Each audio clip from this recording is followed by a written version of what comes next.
Hi friends, welcome to our YouTube channel.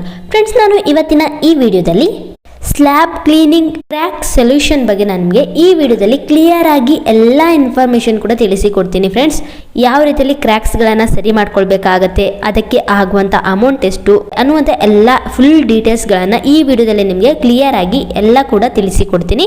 ನೀವು ಮಾಡಬೇಕಾಗಿರೋದು ಈ ವಿಡಿಯೋನ ಸ್ವಲ್ಪನೂ ಸ್ಕಿಪ್ ಮಾಡದೆ ಕೊನೆವರೆಗೂ ನೋಡಬೇಕಾಗಿರೋದು. ಅವಾಗ ನಿಮಗೆ ಇದ್ರ ಬಗ್ಗೆ ಎಲ್ಲ ಇನ್ಫಾರ್ಮೇಷನ್ ಕೂಡ ಗೊತ್ತಾಗುತ್ತೆ. ಫ್ರೆಂಡ್ಸ್, ನಂತರ ನೀವು ಕೂಡ ನಿಮ್ಮ ಮನೆಗಳಲ್ಲಿ ಏನಾದರೂ ಕ್ರ್ಯಾಕ್ಸ್ಗಳಿದ್ರೆ ಅದನ್ನು ನೀವು ಸರಿ ಮಾಡ್ಕೊಳ್ಬಹುದು. ಓಕೆ, ಈಗ ಟಾಪಿಕ್ ವಿಷಯಕ್ಕೆ ಬರೋಣ. ಅದಕ್ಕಿಂತ ಮುಂಚೆ ನೀವು ಇದೇ ಮೊದಲ ಸಾರಿ ನಮ್ಮ ಯೂಟ್ಯೂಬ್ ಚಾನಲ್ನ ನೋಡ್ತಾ ಇದ್ರೆ ಈಗಲೇ ಸಬ್ಸ್ಕ್ರೈಬ್ ಆಗಿ ಪಕ್ಕದಲ್ಲಿ ಕಾಣಿಸುವಂತ ಬೆಲ್ ಐಕಾನ್ ಅನ್ನು ಕ್ಲಿಕ್ ಮಾಡಿ ಆಲ್ ಮೇಲೆ ಸೆಲೆಕ್ಟ್ ಮಾಡಿ. ಹಾಗೆಯೇ ನಾವು ಕೊಡುವಂತ ಈ ಇನ್ಫಾರ್ಮೇಶನ್ ನಿಮಗೆ ಇಷ್ಟವಾಗಿದ್ದಲ್ಲಿ ಎಸ್ ಐ ಆಮ್ ಇಂಟ್ರೆಸ್ಟೆಡ್ ಅಂತ ಕಮೆಂಟ್ ಮಾಡೋದರ ಮೂಲಕ ನಮ್ಮ ಚಾನಲ್ಗೆ ಸದಾ ಸಪೋರ್ಟ್ನ ಕೊಡ್ತಾನೆ ಇರಿ. ಓಕೆ, ಈಗ ಟಾಪಿಕ್ ಸ್ಟಾರ್ಟ್ ಮಾಡೋಣ. ಈಗ ನೀವು ಸ್ಲ್ಯಾಬ್ಗಳನ್ನು ಹಾಕಿಸಿಕೊಳ್ಳೋದಾದ್ರೆ ಫ್ರೆಂಡ್ಸ್, ಸಣ್ಣ ಸಣ್ಣ ಕ್ರ್ಯಾಕ್ಸ್ಗಳು ಅಲ್ಲಿ ಬರ್ತಾನೆ ಇರುತ್ತೆ. ನೀವು ಆಲ್ರೆಡಿ ನೋಡೇ ಇರ್ತೀರಾ. ಇದಕ್ಕೆ ಸೊಲ್ಯೂಷನ್ ಏನು ಅಂದ್ರೆ ಫ್ರೆಂಡ್ಸ್, ಮೇಸ್ತ್ರಿಗಳ ಅವಶ್ಯಕತೆ ಇಲ್ಲದೇನೆ ಇದನ್ನ ನೀವೇ ಸರಿ ಮಾಡ್ಕೊಳ್ಬಹುದು. ಅಂತ ಸೊಲ್ಯೂಷನ್ ಅನ್ನು ನಾನು ನಿಮಗೆ ಈ ವಿಡಿಯೋದಲ್ಲಿ ತಿಳಿಸಿಕೊಡ್ತೀನಿ. ಮೊದಲು ಈ ಕ್ರ್ಯಾಕ್ಸ್ಗಳು ಯಾಕೆ ಬರುತ್ತೆ ಅನ್ನೋದಕ್ಕೆ ಕಾರಣ ಏನು ಅಂದ್ರೆ, ಈ ಸ್ಲ್ಯಾಬ್ಗಳಿಗೆ ಹಾಕಿರುವಂತಹ ರಾಡ್ಗಳು, ಐರನ್ಸ್ಗಳೆಲ್ಲ ಇರುತ್ತೆ ಅಲ್ವಾ, ಇದು ಹೆಚ್ಚಾಗೋದರಿಂದ ಕೂಡ ಕ್ರ್ಯಾಕ್ಸ್ಗಳು ಬರುವಂತ ಚಾನ್ಸಸ್ ಇರುತ್ತೆ. ಸ್ಲ್ಯಾಬ್ಸ್ಗಳನ್ನ ಮಾಡಬೇಕು ಅಂತ ಹೇಳಿ ಹೆವಿ ಆಗಿರುವಂಥ ರಾಡ್ಸ್ಗಳನ್ನೆಲ್ಲ ಬಳಸಬಾರ್ದು. ಅದಕ್ಕೂ ಕೂಡ ಲಿಮಿಟ್ ಇರುತ್ತೆ. ಪರ್ಮಿಷನ್ನ ಮೇಲೆ ರಾಡ್ಗಳನ್ನು ಯೂಸ್ ಮಾಡ್ಕೊಳ್ಬೇಕಾಗತ್ತೆ. ಸೊ ಈ ರಾಡ್ಗಳು ಹೆಚ್ಚಾಗೋದರಿಂದ ಫ್ರೆಂಡ್ಸ್ ಕ್ರ್ಯಾಕ್ಸ್ಗಳು ಬರುವಂಥ ಚಾನ್ಸಸ್ ಇರುತ್ತೆ. ಇನ್ನು ಎಲೆಕ್ಟ್ರಿಷಿಯನ್ ಪೈಪ್ಗಳೆಲ್ಲ ಇರುತ್ತೆ ಅಲ್ವಾ, ಪೈಪ್ಗಳನ್ನ ಸೆಟ್ ಮಾಡ್ತಾರೆ. ಸೊ ಇದನ್ನ ಕೂಡ ಲಿಮಿಟ್ ಆಗಿ ಬಳಸ್ಕೊಳ್ಬೇಕಾಗತ್ತೆ. ಹೆವಿಯಾಗಿ ಬಳಸಕ್ಕೆ ಹೋಗಬಾರ್ದು. ಪೈಪ್ ಬೇಕಾದಷ್ಟು ಇದೆ ಅಂತ ಹೇಳ್ಕೊಂಡು ಎಲ್ಲಿ ಬೇಕೋ ಅಲ್ಲಿ ಪೈಪ್ಗಳನ್ನು ಫಿಕ್ಸ್ ಮಾಡೋದರಿಂದ ಫ್ರೆಂಡ್ಸ್ ಕ್ರ್ಯಾಕ್ಗಳು ಬರುತ್ತೆ. ಈ ಕ್ರ್ಯಾಕ್ಸ್ಗಳು ಬರೋದರಿಂದ ಫ್ರೆಂಡ್ಸ್ ಯಾವುದೇ ರೀತಿ ಪ್ರಾಬ್ಲಮ್ ಏನೂ ಇರೋದಿಲ್ಲ. ಸ್ವಲ್ಪ ಅಂದರೆ 1 ಇಂಚಷ್ಟು ಕ್ರ್ಯಾಕ್ಗಳು ಬಂದಿರುತ್ತೆ ಬಿಟ್ಟರೆ, ಏನು ಮಳೆಗಾಲದಲ್ಲಿ ಏನಾದರೂ ಮಳೆ ಬಂದರೆ ನೀರು ಕೆಳಗೆ ಬೀಳುತ್ತೆ ಈ ರೀತಿಯಲ್ಲೆಲ್ಲ ಟೆನ್ಷನ್ ಮಾಡ್ಕೊಳ್ಬೇಕಂತ ಏನೂ ಇಲ್ಲ. ಹೀಗೆ ಬರುವಂಥ ಕ್ರ್ಯಾಕ್ಸ್ಗಳೆಲ್ಲವೂ 1 ಇಂಚು ಅಷ್ಟು ಮಾತ್ರ ಉದ್ದ ಇರುತ್ತೆ ಅಷ್ಟೇ, ಜಾಸ್ತಿ ಕ್ರ್ಯಾಕ್ಸ್ ಬಿದ್ದಿರಲ್ಲ. ಈ ಕ್ರ್ಯಾಕ್ಸ್ಗಳು ಮಳೆಗಾಲದಲ್ಲಿ ಸ್ವಲ್ಪ ಸ್ವಲ್ಪ ನೀರೆಲ್ಲ ಬಿದ್ದಿರುತ್ತಲ್ಲ ಫ್ರೆಂಡ್ಸ್, ಇದರಿಂದ ಸಹ ಸಣ್ಣ ಸಣ್ಣ ಕ್ರ್ಯಾಕ್ಸ್ಗಳು ಹುಟ್ಟೋದಕ್ಕೆ ಸ್ಟಾರ್ಟ್ ಆಗುತ್ತೆ. ಇದನ್ನ ನೀವು ಬಂದಿರುವಂತ ಈ ಕ್ರ್ಯಾಕ್ಸ್ಗಳನ್ನ ನೀವು ಯಾವ ರೀತಿಯಲ್ಲಿ ಸರಿ ಮಾಡ್ಕೊಳ್ಬೇಕು ಅನ್ನುವಂಥ ವಿಷಯಕ್ಕೆ ಬರೋದಾದ್ರೆ ಫ್ರೆಂಡ್ಸ್, ಯಾವುದೇ ರೀತಿಯಲ್ಲಿ ಟೆನ್ಷನ್ನ ನೀವು ಮಾಡ್ಕೊಳ್ಳದೆ, ನರ್ವಸ್ ಆಗದೆ, ಇಲ್ಲಿ ನೋಡ್ತಾ ಇದ್ದೀರಲ್ವಾ, ಈ ರೀತಿಯಲ್ಲಿ ಎಲ್ಲಿ ಕ್ರ್ಯಾಕ್ಸ್ಗಳು ಬಿದ್ದಿರುತ್ತೋ ಆ ಜಾಗದಲ್ಲಿ ಟಾಪಿ ಏನಾದರೂ ಇಟ್ಕೊಂಡು ಈ ರೀತಿಯಲ್ಲಿ ಇವರು ಮಾಡಿದ ರೀತಿಯಲ್ಲೇ ಆ ಕ್ರ್ಯಾಕ್ಸ್ಗಳ ಮೇಲೇನೆ ಈ ರೀತಿಯಲ್ಲಿ ಮಾಡ್ಕೊಳ್ಬೇಕಾಗತ್ತೆ. ಇದೇ ಕ್ರ್ಯಾಕ್ಸ್ಗಳು ಕೆಳಗಡೆಯಿಂದ ಕಾಣಿಸಿದ್ರೆ ಅವಾಗ ನಿಮಗೆ ಫ್ಯೂಚರ್ನಲ್ಲಿ ಏನಾದರೂ ತೊಂದರೆ ಬರುವಂತ ಚಾನ್ಸಸ್ ಇರುತ್ತೆ. ಸ್ವಲ್ಪ ಮಟ್ಟಿಗೆ ಮೇಲ್ಗಡೆ ಮಾತ್ರ ಇರೋ ತರ ಇದ್ರೆ ಏನು ಪ್ರಾಬ್ಲಮ್ಸ್ ಬರೋದಿಲ್ಲ. ಅದನ್ನ ನೀವು ಚೆನ್ನಾಗಿ ನೀಟಾಗಿ ಪ್ಯಾಚಪ್ನ ಮಾಡ್ಕೊಳ್ಬಹುದು. ಇನ್ನು ಈ ಕ್ರ್ಯಾಕ್ಸ್ಗಳು ಬರೋದಕ್ಕೆ ನೆಕ್ಸ್ಟ್ ಕಾರಣ ಏನು ಅಂದ್ರೆ, ಈ ರೀತಿಯಲ್ಲಿ ಸ್ಲ್ಯಾಬ್ ಎಲ್ಲವನ್ನು ಮಾಡಿ ಆದ ನಂತರ ಕ್ಯೂರಿಂಗ್ ಮಾಡ್ಕೊಳ್ತೀರಲ್ವಾ, ಈ ಕ್ಯೂರಿಂಗ್ ಅನ್ನು ನೀವು ಸರಿಯಾಗಿ ಮಾಡ್ಕೊಳ್ಳದೆ ಇದ್ರೂ ಸಹ ಈ ಕ್ರ್ಯಾಚಸ್ ಅನ್ನೋದು ಬರುತ್ತೆ. ನೀವು ಮಿನಿಮಮ್ ಆಗಿ ಫ್ರೆಂಡ್ಸ್ 25 ದಿನದಿಂದ 28 ದಿನಗಳವರೆಗಾದ್ರೂ ಸರಿಯಾಗಿ ಕ್ಯೂರಿಂಗ್ನ ಮಾಡ್ಕೊಳ್ಬೇಕಾಗತ್ತೆ. ಇದು ಕಂಪಲ್ಸರಿ. ಇಲ್ಲಾಂದ್ರೆ ನಿಮ್ಮ ಮನೆಗಳಲ್ಲಿ ಏನಾದರೂ ಒಂದು ಪ್ರಾಬ್ಲಮ್ಗಳು ಬರುವಂತ ಚಾನ್ಸಸ್ ತುಂಬಾನೇ ಇರುತ್ತೆ. ಇನ್ನು ಅದರಲ್ಲೂ ಕೂಡ ಒಳ್ಳೆ ಇರುವಂತ ಸಿಮೆಂಟ್ ಆಗಿರ್ಬೋದು, ಮರಳಾಗಿರ್ಬೋದು, ಇದನ್ನ ನೀವು ಸರಿಯಾಗಿ ಬಳಸದೇ ಇದ್ದಾಗಲೂ ಕೂಡ ಕ್ರ್ಯಾಚಸ್ ಬರುವಂತ ಚಾನ್ಸಸ್ ಇರುತ್ತೆ. ಸ್ಲ್ಯಾಬ್ ಅಲ್ವಾ ಅಂತ ಹೇಳಿ ಏನ್ ಸಿಕ್ಕುತ್ತೋ ಅದನ್ನ ಬಳಸ್ಕೊಳಕ್ಕೆ ಹೋಗಬಾರ್ದು. ಇನ್ನು ಜಲ್ಲಿಗಳಲ್ಲೂ ಕೂಡ ಫ್ರೆಂಡ್ಸ್ ಕರೆಕ್ಟ್ ಆಗಿರುವಂತ ಜಲ್ಲಿಗಳನ್ನೇ ಸಹ ಬಳಸಬೇಕಾಗತ್ತೆ. ಈ ಸ್ಲ್ಯಾಬ್ಗಳಿಗೂ ಕೂಡ ಮಿನಿಮಮ್ ಆಗಿರುವಂತಹ, ಮೀಡಿಯಂ ಆಗಿರುವಂತಹ ಜಲ್ಲಿಗಳು ಸಿಗುತ್ತೆ. ಅದನ್ನೇ ನೀವು ಬಳಸ್ಕೊಳ್ಬೇಕಾಗತ್ತೆ. ಸೊ ಇದನ್ನ ನೀವು ಸರಿಯಾಗಿ ನೆನ್ಪಿಟ್ಕೊಳ್ಬೇಕಾಗುತ್ತೆ ಫ್ರೆಂಡ್ಸ್. ಅದೇ ರೀತಿಯಲ್ಲಿ ನೀವು ಮಿಕ್ಸ್ ಮಾಡುವಂತ ಮೆಥಡ್ಗಳಲ್ಲೂ ಕೂಡ ಪ್ರಾಬ್ಲಮ್ ಬರುತ್ತೆ.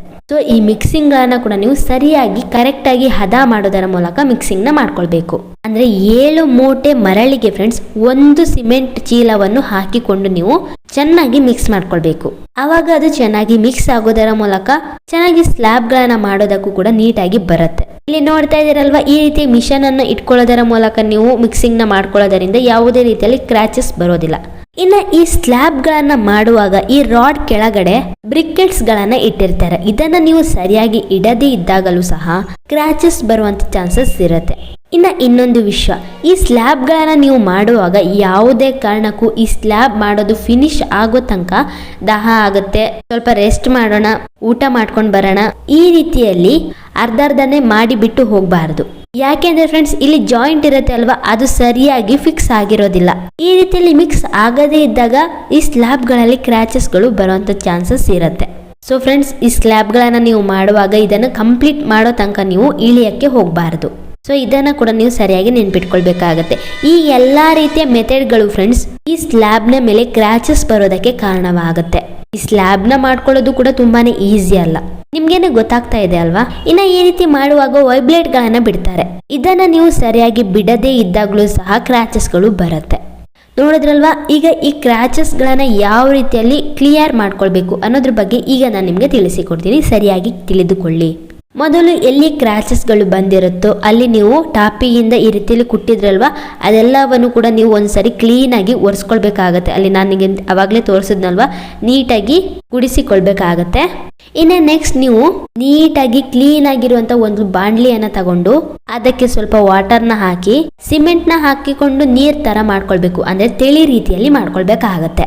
ಡಾಕ್ಟರ್ ಫಿಕ್ಸಿಡ್ ಅಂತ ಒಂದು ವಾಟರ್ ಪ್ರೂಫ್ ಲಿಕ್ವಿಡ್ ಅನ್ನೋದು ನಿಮ್ಗೆ ಸಿಗುತ್ತೆ. ಇದು ನಿಮ್ಗೆ ಮಾರ್ಕೆಟ್ ನಲ್ಲಿ ಅವೈಲೇಬಲ್ ಆಗಿರುತ್ತೆ ಫ್ರೆಂಡ್ಸ್. ಸಣ್ಣ ಸಣ್ಣ ಡಬ್ಬದಿಂದ ಹಿಡಿದು ಅರ್ಧ ಲೀಟರ್ ಡಬ್ಬ, 1 ಲೀಟರ್ ಡಬ್ಬ, 5 ಲೀಟರ್ ಡಬ್ಬ, 20 ಲೀಟರ್ ಡಬ್ಬ, ಈ ರೀತಿಯಲ್ಲಿ ನಿಮ್ಗೆ ಸಿಗುತ್ತೆ. ನಿಮ್ಮ ಮನೆಗಳಲ್ಲಿ ಸಣ್ಣ ಸಣ್ಣ ಕ್ರಾಚಸ್ ಬರೋದೇ ಆದ್ರೆ ಸಣ್ಣ ಇಲ್ಲಿ ನೋಡ್ತಾ ಇದೀರಲ್ವಾ ಈ ರೀತಿಯ ಅರ್ಧ ಡಬ್ಬ ತಗೊಂಡ್ ಬಂದು ಮಿಕ್ಸ್ ಮಾಡ್ಕೊಂಡ್ರೆ ಸಾಕು.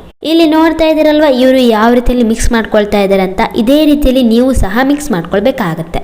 ಇನ್ನ ಇದನ್ನ ಯಾಕೆ ಮಿಕ್ಸ್ ಮಾಡ್ಕೊಳ್ಬೇಕು ಅನ್ನುವಂತ ವಿಷಯಕ್ಕೆ ಬರೋದೇ ಆದ್ರೆ, ಇವಾಗ ನಿಮ್ಮ ಸ್ಲ್ಯಾಬ್ಗಳ ಮೇಲೆ ನೀರೇನಾದ್ರೂ ಬಿದ್ದು ಅದರ ಒಳಗಡೆ ಹಾಗೆ ಇರೋದೇ ಆದ್ರೆ ಫ್ರೆಂಡ್ಸ್, ಅವಾಗ ಈ ಲಿಕ್ವಿಡ್ ಅನ್ನು ನೀವು ಮಿಕ್ಸ್ ಮಾಡ್ಕೊಳ್ಳೋದ್ರಿಂದ ವಾಟರ್ ಅನ್ನೋದು ಕೆಳಗಡೆ ಹೋಗದೇ ಇರೋ ತರ ಇದು ತಡೆ ಹಿಡಿಯುತ್ತೆ. ಸೊ ಇದನ್ನ ಯಾಕೆ ಬಳಸ್ತಾರೆ ಅಂತ ಗೊತ್ತಾಯ್ತಲ್ವಾ. ನೀರು ಕೆಳಗಡೆ ಹೋಗದೆ ಇರೋದಕ್ಕಾಗಿ ಇದನ್ನ ಬಳಸ್ತಾರೆ. ನೀರು ಎಲ್ಲಿದೆಯೋ ಅಲ್ಲೇ ಆ ವಾಟರ್ ಅನ್ನು ಇದು ಸ್ಟಾಕ್ ಮಾಡುತ್ತೆ. ಸೊ ಇದರ ಉಪಯೋಗ ಅನ್ನೋದು ಎಲ್ಲರಿಗೂ, ಎಲ್ಲ ಮನೆಯ ಕನ್ಸ್ಟ್ರಕ್ಷನ್ ಮಾಡೋವರಿಗೂ ಕೂಡ ಇದರ ಉಪಯೋಗ ಅನ್ನೋದು ತುಂಬಾ ಅಂದ್ರೆ ತುಂಬಾನೇ ಇದೆ.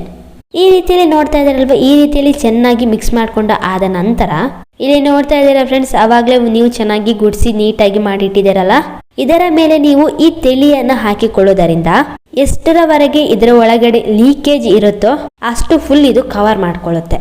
ನೋಡ್ತಾ ಇದ್ದೀರಲ್ವಾ. ನಂತರ ಒಂದು ಟಾಪಿಯನ್ನು ಇಟ್ಕೊಳ್ಳೋದರ ಮೂಲಕ ಇದನ್ನ ಸರಿಯಾಗಿ ಬ್ರಷ್ನ ಮೂಲಕ ಸರಿಯಾಗಿ ವಾಶ್ ಮಾಡ್ಕೊಳ್ಬೇಕು. ಇಲ್ಲಿ ನೋಡ್ತಾ ಇದ್ದೀರಲ್ವಾ ಇದೇ ರೀತಿಯಲ್ಲಿ.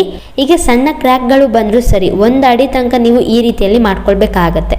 ನೋಡ್ತಾ ಇದ್ದೀರಲ್ವಾ ಫ್ರೆಂಡ್ಸ್, ಇದೇ ರೀತಿಯಲ್ಲಿ ನೀವು ಟಾಪಿಯಿಂದ ಪ್ರೆಸ್ ಮಾಡ್ಕೊಳ್ತಾ ಬರ್ಬೇಕಾಗತ್ತೆ.